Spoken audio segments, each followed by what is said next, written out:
I just finally looked into 11.0.7 and saw there's a lot of Vrykul lore, a lot of Vrykul stuff in general going on. And I'm wondering, are we going to get some playable Vrykul at some point? Why is all this happening? Vrykul's big return and new Beladar revealed. The Siren Isles are crazy. Let's see what Doran, the teller of 1,000 truths, has to say about these Vrykul and what's going on with them. So you may be thinking, Siren Isle, who really cares? This is just a recycled BFA map that Blizzard is pushing to stall for time with some gimmicky pirate theme. But based on the PTR and the data mine information, that couldn't be further from the truth. We have discovered questlines, the lore is deep, and it all ties into the World Soul Saga. We discovered the actual new crystal, which seems to be Beldar 2.0, as well as a connection to Azerite, which is super confusing. However, most interestingly, we discover an abandoned Tiran, as well as an ancient Vrykul civilization that seems to have disappeared overnight. Oh, we got undead Vrykul too? Is that what we're getting? Wow, that's a lot of Vrykul. The Titan servants, or could Odin have sent his Valeriar for the crystals? Because, as you may remember, his halls always had a light team, despite the fact that he really was a Titan servant. What is going on? Who were these ancient Vrykul? What is this isle? And what could this crystal possibly be? If you want to get Dragonflight or anything else, and how ancient are these Vrykul? Are they the ones from the Northrend? Are they older, younger than the Northrend Vrykul that we know? I don't know. We'll have to see. On top of that, you can also use my code DORAN to get yet another discount, so make sure to check out my link below and grab some amazing deals at Gamivo. So a lot of people weren't particularly hyped when they announced the new Siren Isle, because it is obviously just a recycled map from BFA. It's almost identical, the exact same copy. Feels like the what's that, whatever isle, whatever the hell we got in Dragonflight. That feels like the same thing. That's I think why people weren't excited. Is, oh, we're getting a new ring. Okay, best in slot ring. Oh, we're getting some new shit to do to get the slots for the ring. Okay, fine. It doesn't feel like anything new, but at the same time, it's a 0.7 patch, so I think I'll take it. However, we have some PTR information, and it looks like they have actually expanded upon it. It isn't just a scrapped map that they're just propping up for content. Sure, they may be using similar models, but they have tied it really well with Kazakar, and we have discovered some crazy lore from cool Tirans to actual Vrykuls, all the way to the brand new gigantic crystal, which seems to be Beladar 2.0. So, if you've been following the hints that I've covered on the channel, none of this really came by surprise. A few weeks back, we got a ton of dialogue from Dorno that said that the goblins can discover a brand new island with a singing crystal. We've learned that the Earth... As soon as we saw this singing crystal stuff from the goblins and the occult, Arathi, we knew that this was going to be the next patch. We're going to get an island with a new crystal on it, and of course. But the one thing I want to see is, how are the Arathi and the goblins going to interact with each other? Like, is this going to lead to some new Horde alliance issues? Because I would assume the Arathi maybe side more with the alliance, you know, considering they are human/elves, maybe. But the goblins clearly are Horde, and they're going to be going for something else. Maybe they want to mine this crystal or something. Clearly, that would be blasphemy to the Arathi, right? They see these things as almost like deities, so that wouldn't be allowed. So we'll see how all those interactions go down in this new isle. Preparing their Griffin expeditions, goblins sent their zeppelins, and just bring in a new island expeditions. First time ever built an above ground air base, which I'll get to in a bit, because I think this is a big hint that a lot of people are not talking about. So about a few weeks back, we've learned about the crystal itself, and I had speculated that this is the upper portion of Beladar, which actually could still be the case, but we have gotten a ton of interesting lore in the past few weeks. First, we've learned what Beladar is from the Archives questline. Long story short, the Titans tell us that Beladar is just a classification of the essence of Azeroth's World Soul, and that who knows how many crystals like these exist all across Azeroth under the ground. What made it really weird though is that we know Azerite is like the blood, we've seen that everywhere from the Legion, but Azerite really does look like a calcification, because it seems like a natural ore, like something you would discover. Yeah, it looks like a calcification because it's very jagged, you know, there's no uniformity to it, it is what it is. Whereas the Beladar crystal, like, just remember who's telling us this information about Beladar. It's the fucking Titans. The lying pieces of shit that we know they are, could be lying to us again, because yeah, Beladar, you know, right here, seeing it as a void form, it doesn't look like a calcification.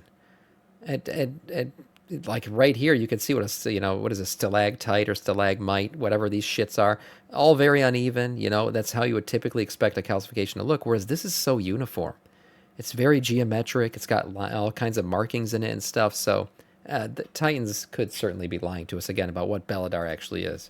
However, this Beladar crystal seems to be fully light-based. It seems like Naru aligned, and it appears engineered. It really looks like a Naru ship. Around the same time, one of the level designers revealed an internal map where Blizzard is referring to Beladar as a Naru crystal, which kind of contradicts this entire matter. My theory was that since the Naru are born from light crystal, and Zalta told us Naru are the brethren of the void that lost their way, that we are possibly seeing a transformation of this classification. Interestingly enough, we discovered this new crystal on Siren Isle, and while it is also light, like Beladar, it is actually a more natural one, while Beladar has all the Naru-like runes on it. My speculation, based on the current information, is that we are possibly seeing the birth of either a new Naru or a Void God, which is why this transformation is happening all the time, and all of this is coming from this giant classification of Azeroth.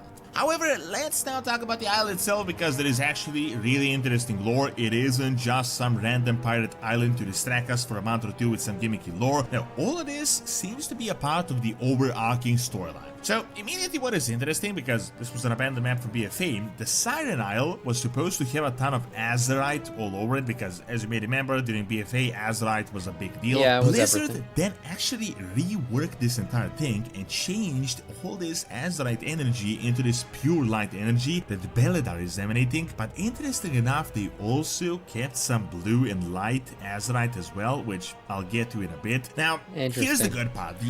Why would they keep the blue and white, blue and yellow colorway Azerite if they're the same thing? For me, the fact that they still got some of these pieces on the new isle means that the actual like very yellow light-based crystal is something different. That's why they kept them. They're trying to show you that they don't look exactly the same. It is essentially like this ghost town, but it is a place of multiple civilizations that for some reason disappeared. It is one giant mystery. We discovered an ancient Vrykul civilization, and we also discovered that the Vrykul have been experimenting with the crystals as well, and for some reason, they just vanished. Now, here we could have two paths. Either this was yet another Titan expedition, because this is right next door to Kazakar, and as you may obviously remember, the Vrykul are yet another form of Titan servants. Interesting enough, from what we had discovered, the Earthen are usually the workers, the diggers, and the Vrykul are mainly the warriors. This is why Odin picked Vrykul for his Valeriar that we had seen back in Legion. The isle is also haunted with a lot of myths and ghost stories, so if the Titans sent them there must be a reason they wanted the warriors here and not the workers. On the other hand, we have two other possibilities. It could just be bandit Vrykul raiders that landed on this island randomly. I mean, they are very Viking-esque in their, in their culture and everything. So it makes sense that they enjoy raiding other islands, discovering islands, and this could just be an expedition, right? That just went out to this island, stayed there. The Vrykul are essentially like the Warcraft Vikings, and they're known to sail across Azeroth. Yeah, I didn't pre-watch this, but it's pretty obvious. Another interesting possibility is that this could literally be Odin's Valeriar. And as you may know, Odin is really relevant because we're constantly discovering him in all these documents. Do you find it was so weird? Well, I think we're going to fight Odin eventually. I think he's a bitch. I hate him. He's very much of a Titan servant through and through. Does not give a shit about the people of Azeroth at all. And I think eventually we're going to fight him. Some kind of, maybe not an end raid boss, but like second to last boss before the last Titan or something like that. I see that happening. His Sky Vrykul, like his Titan Vrykul, had all this light team energy with him, despite the fact that they're literally Titan servants, and as you may know, the Titans don't wield the light, or as far as we know. We found no connection with the Naru and Odin, yet they have this strong Paladin light team. Odin, as the Prime Designate, probably was the one that even created the entire Kazakar expedition. He obviously knew about these crystals, so he was trying to take them to his realm. Could this be the reason why all these Vrykul disappeared and why they were experimenting here? Like, this could have been an expedition that Odin sent, they took what they needed and they just returned back. However, it gets even more interesting as we have a recent infusion of Kultirans that also mysteriously disappeared. So according to the Kultiran journals we found, this is a place of legends, myths, ghost stories, and very nasty storms. We've also learned from the quests that the Kultirans apparently didn't hear the singing crystals, but we did actually discover their... They didn't hear the crystals? Is that what he said? We've heard the big crystal song. Oh, no, they did. Okay, yeah. Because flip method, what if each crystal is calling a different race of Azeroth to it? That's interesting. I don't know. I feel like right now every race has heard the crystal song. The reason why the goblins heard it is because they were on an expedition out that way, and then they heard it when they got closer. I don't know if it's specifically targeting certain It races, actually though. discovered their mining camps. We also know for a fact that they were mining azurite here in recent Hey, history. Reina. Keep in mind, Thank you. azurite, not the Beladar type crystals, but then they also literally seem to have completely vanished overnight. Could they have dug a bit too deep, hit the crystal, and something cataclysmic happened? I feel like they're doing the same thing with the goblins. They're foreshadowing as well. There has been a big theory that goblins have also dug too deep back in Kazan. That is what actually caused the volcano to explode. It wasn't just that. They kind of caused an And to expansion. explain the storm itself that is apparently haunting this isle, we found some behind-the-scenes artwork of the creation of Beledar, and we've seen some concepts of the crystal Beledar gathering clouds. Look at this, though. They even call these things like fallen crystal shards. Look at this art here where they have different shapes of the crystal. Why is this all being called fallen crystals if it was just like calcified world soul? Does that make any sense? That's why I think like all these things hint at that's not true. And the Titans are the ones telling us that is in fact calcified world soul. Again, doesn't look like anything that I would expect to be like calcified. This looks too geometric, too much, too perfect to be calcified. Some concepts of the crystal Beledar gathering clouds over it and causing bad weather. I feel like this is what is happening with this crystal as well. Tracing to hear What do we difference on it. actually know about this Siren Isle crystal, and what even is this Siren Isle? So we have some dialogues from the Arati humans that had arrived with their ship. Also, by the way, this is the first time we had seen the Arati using their super advanced light ships outside of the cave and above the ground, and I feel like we're That's one cool. step closer to discovering where their mainland empire is and who this crazy I light. wonder if we're going to get to see the Arathi homeland before this end, the end of this expansion, or if that's going to be like a totally separate expansion or something. I don't know. There's so much that can be done with that. I mean, you're discovering a whole new continent basically, and new kingdom on top of that. But I want to see it. I want to see it, and I can't wait.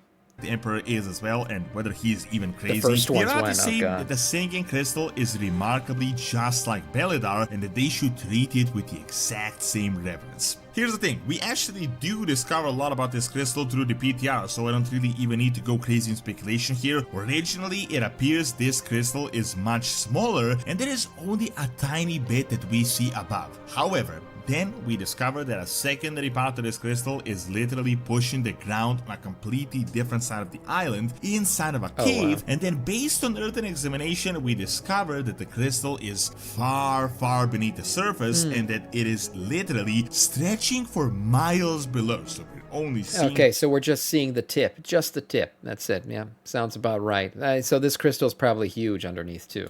The tip of the crystal, the very tip. However, The here very we can tip. find a ton of Vrykul runes, so we know they were doing something with these crystals, with this energy. Now, as I previously stated, it is possible that we're just witnessing the upper portion of Beledar, because it says it goes miles down, and Beledar is literally going miles down. It would make sense that the other side could be on an island right off the shore of Kazakar. The only reason why I'm not 100% certain this is the case, and I've previously speculated this, is because new Titan quest lines did imply that multiple crystal exists, so it is entirely possible that this is a completely different crystal.